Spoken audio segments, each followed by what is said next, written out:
How would you feel about them adding loot boxes to Marvel Rivals? No, I know what you're thinking. Calm the fuck down. The loot boxes themselves would be free, and you can only unlock them by playing a game. Non-purchasable loot boxes. How do you feel about that? Me personally, I've always said that loot boxes are not the problem. It's the monetization method in the implementation of the loot boxes.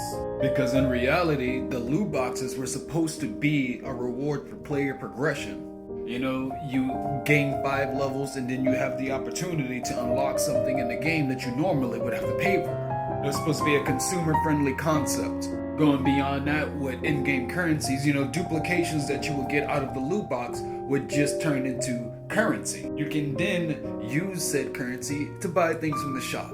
And players would be more likely to spend money in the shop knowing that they can just spend $5 or $10 to get the extra few in-game currencies that they need to add to what they've been grinding to get the skins that they really wanted, if they didn't get lucky and get it out of the loot box. And also, on top of all of that, player retention. It gives players a reason to log on and continue playing, because player progression is important.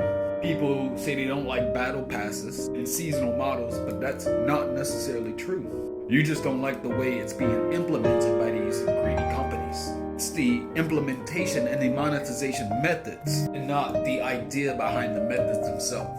But what do you think? Yes, you. I appreciate you. What do you feel about them adding loot boxes to Marvel Rivals? Non-purchasable loot boxes that were unlocked only by player progression. Let me know.